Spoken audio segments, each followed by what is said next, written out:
A prayer delayed is not a prayer denied. Hear me when I say this.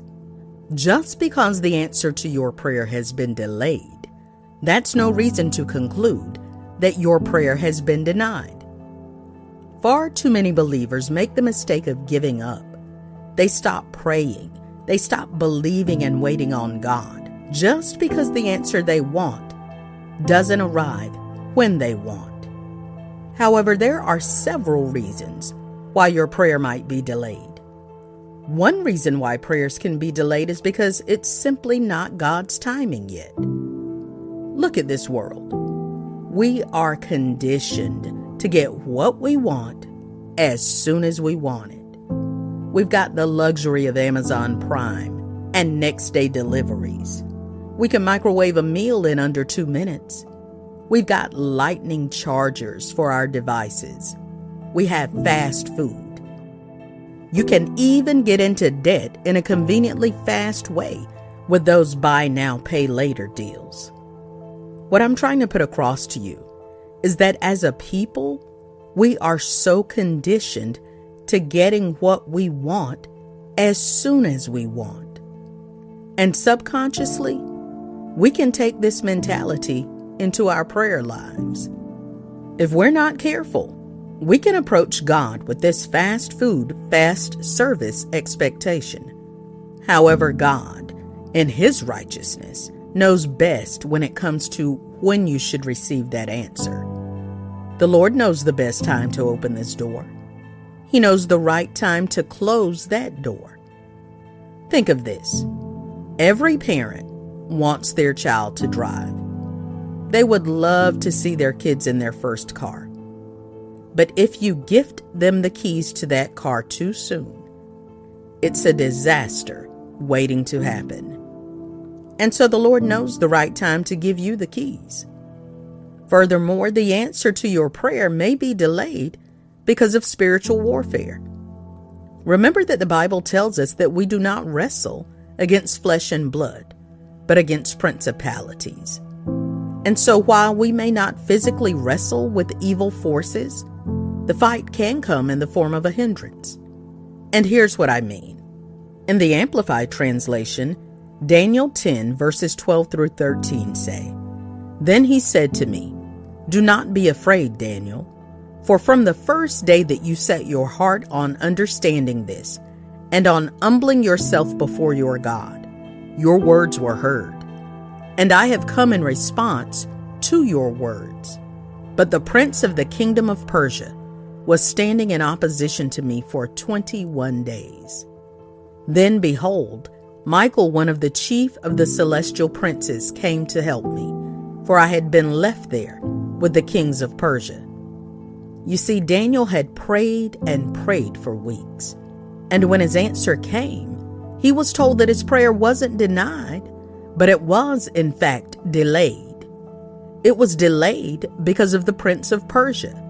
The evil principal spirit of that region was hindering Daniel's prayer. And so, saints, could it be that your prayer is actually not denied, but in fact delayed because of evil opposition? Could it be that the devil or a principality is actually wrestling with the answer to your prayer? This is why we ought to be wise and mature as believers, so that we can be alert and mindful of how our prayers are fought. Spiritual warfare is real. We really do wrestle against all kinds of demonic forces, and at times, wrestling with them means you keep praying, even if you thought you needed an answer instantaneously. I would even venture to say, the longer the delay, the bigger the fight. And if there is an intense battle in the heavenlies, this must mean that your prayer and your answer will shake things up in the spiritual world. Another reason why your prayer might be delayed is because God might be working on your character. And working on your character might mean He is working on your impatience. It might mean He is removing the entitlement mentality that you have. Do you know what happens to some people who unwillingly end up waiting on God? They come out the other side more mature as Christians. Because as you wait, and the longer you wait, and I'm talking about the kind of waiting where you really are saying, God, in your timing, let it be done. When you wait on God, you learn how to submit, because at the end of the day, you will realize that you can't answer your own prayers. You can take matters into your own hands, of course, but you will never make better decisions than God. And so delay may actually be a good thing for some believers, because it results in them surrendering to Jesus. They let go of the problem. They let go of their own way of doing things and submit to the Lord's will and to His way. Now, saints, should you be in a position where you are praying and waiting? Should you be in that position where the answer to your prayer is delayed? Then I encourage you to keep the faith. Keep praying.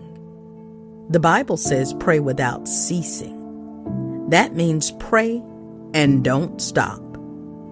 Answered prayer or not, pray without ceasing.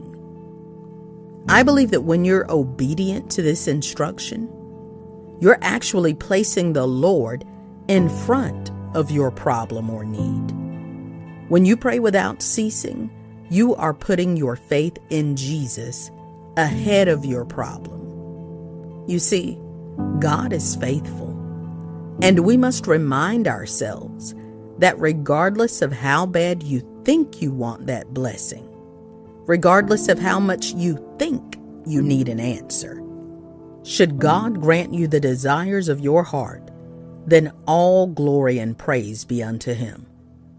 However, should there be a delay in you receiving an answer, then all glory and praise still belongs to Him.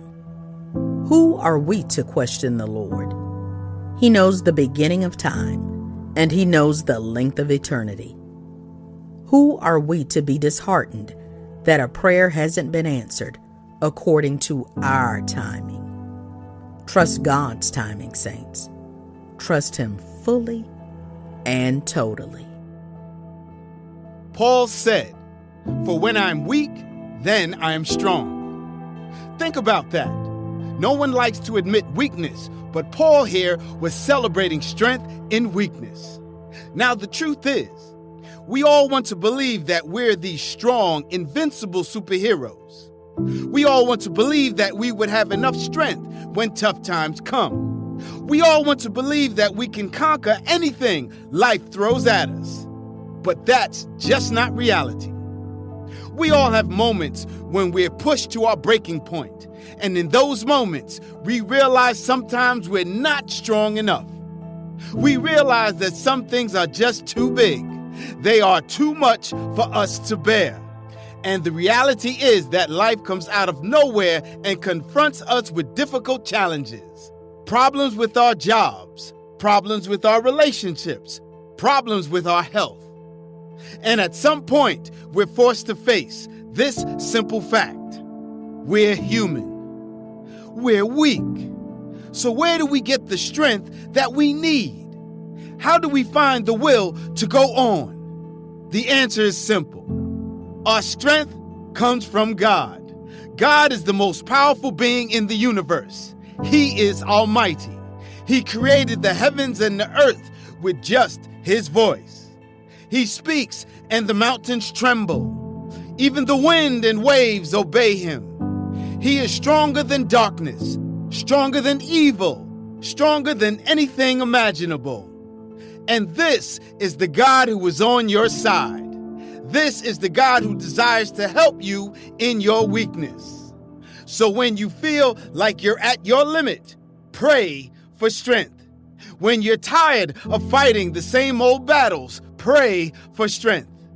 When you've given it your best shot and you don't know what else to do, pray for strength. The Bible says the prayers of a righteous man are powerful and effective. If you call to him, he will answer you. He will comfort you, and he will fill you with his peace.